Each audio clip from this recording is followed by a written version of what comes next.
Good afternoon, everybody. We Paddy from across the shuck, and it's my tag day. It's three for Thursday, and again, I'm looking forward to it because I get to show you, in this case, three of my most beautiful knives, and it's in the pattern that you hear me talking about a lot. And this is maybe for those around who are not sure of the patterns of traditional knives. This is the boy's knife, or some. This is the boy's knife here. This is the original, but this is the boy's knife made by GEC, and it's the one that I refer all other blades to. It's 3.5 inches closed, beautifully made knife. This is a TC Barlow, which is even more beautiful than normal. Um, this is stunning. I actually used this. The patina was really thick in this. You can hardly see and I cleaned it off, and I haven't really started using it again to get the patina to start again. And I would do that quite a lot with the knives I'm going to keep in my collection. I'll use them. This was nearly black in patina, and it's now all cleaned up, but you can sort of see inside where the wear marks are. But it's still a gorgeous knife, and it's a knife that I love using because it just fits my hand beautifully. I get all four fingers right up to the end of the ricasso, which I like to be on a traditional knife because it stops it closing or helps prevent that. It's just everything you need in a knife and nothing more than that.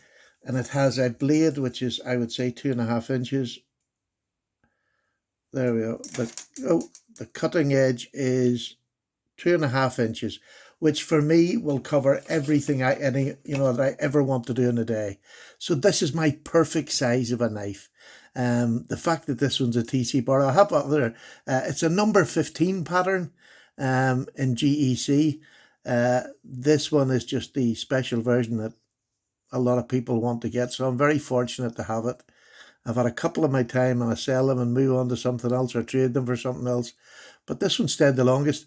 I writ dyed these scales. It's not a particularly great colour in here now, but they were a tan colour scales, tan and brown, and I writ dyed it red, and it looks much more red in real life than it does here. But I love this knife. Absolutely love it.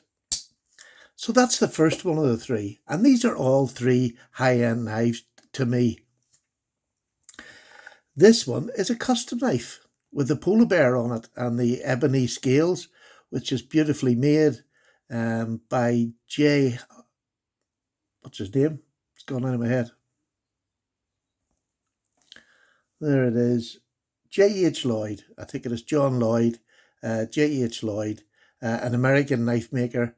A beautiful rendition of a 3.5 inch boy's knife. Lovely clip blade on this. Beautifully made, flush in the positions. I don't even know if this is, because this never bothers me. Oh, it is flush and all. Well done, John. But I mean, that really wouldn't bother me. It does. A lot of people like to have that.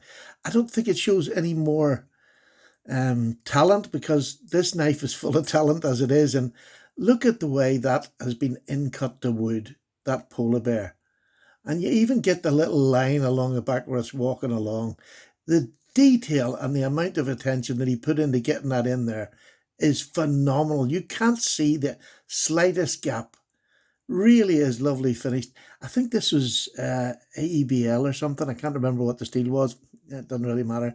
And that's the sort of thing I say, it really doesn't matter. I was buying this for what I seen was a beautifully handmade knife. Absolutely stunning. Nice half stop and nice walk. Now, this is the other thing that I keep saying to people, that sometimes when you're buying high-end production models, you get absolutely fit and finish. Everything's absolutely perfect because it's made to an exact standard over and over again till they get a pattern. When a man is making it by hand, this is a little bit off center. You can see it there.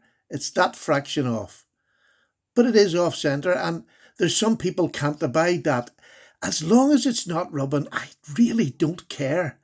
Do you know, as long as it's, would I like it to be perfect? Yes, of course I would. But this is a handmade knife put together with somebody who's, look at that. It's literally nothing off, a little bit off, and it'll never bother me because the rest of it, the use of the knife, everything about it is perfect in my eyes.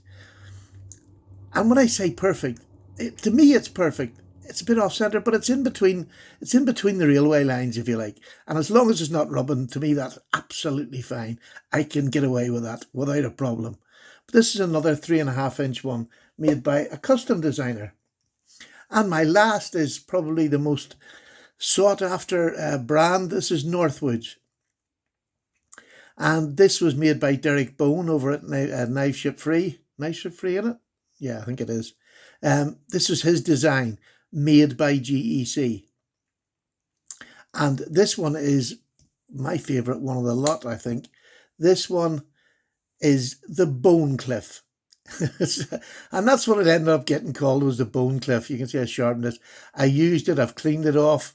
Again, these are an expensive hobby to have, but I don't want to let this go ever. So if I use it, then there's a good chance I'm not going to get what I want for it, although probably wouldn't lose that much. But there's the shield on this, the butt plug shield, or arrowhead if you're very efficient. But this is lovely. It leaves the forge marks on the upper part of this, but I cleaned it off. It's got patina. I cleaned them off same time as I done this one.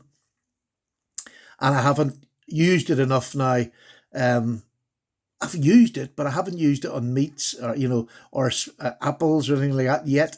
It'll happen. I try not to force it. In fact, I don't try not to. I don't force it. It just comes when it comes. Patina is not something that you want in a month, or I need in a month. It'll just come when it comes. And I have no problem waiting for that to happen. I don't have to show anybody how much patina I've got, because if I can stick it in a patina, I'll have patina tomorrow. But there we go. That's patina in me. I do like patina, but I like it when it comes naturally and not forced. This is a stunning knife. Again, 3.5 inches, but it's called the Bone Cliff, and you can sort of see why, right? Like a Wharncliffe starts back here and swoops down gradually. A sheep's foot comes along and it stops, it starts about here and runs down, maybe a little bit steeper than that. So this is somewhere in between. So Derek and they decided to call this the Bone Cliff. I think it's perfect. So that's a great detailed knife. And there's 3 different blade shapes I put down there, because that's what I like to try and do when I'm buying knives. If they're of that same ilk, I like to try all the different blade shapes. And I have a sheep's foot in there that's in this pattern as well. What else have we got in this pattern? I have a bunny knife, which in the boy's knife pattern. So I do like this pattern, and I do like the pattern because of the size of it, that 3.5 inches. They all fit just right across my palm. Lovely. Really beautiful.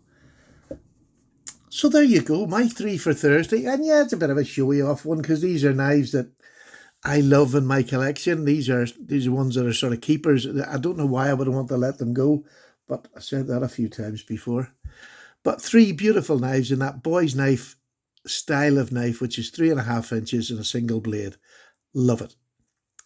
There you go. Paddy's away for a wee cup of tea. I hope you enjoyed this. We'll have 3 more next week, and we'll keep doing it. Please, people, join in if you've got 3 knives. If you want, they don't have to have this theme. You can just put 3 knives, locking or non-locking, traditional, whatever. Just put them down. Tell me a little bit about each knife. I would love you to join in, because I love just seeing people's knives. But if you can get a theme to go with your knives, even better. It's just a bonus. Everybody likes a wee story. Take care, and for those who have been taking part in it, I thank you so much, and I've enjoyed every week seeing what you're carrying, and I appreciate just doing it. For me, take care. Paddy's gone. Cup of tea time.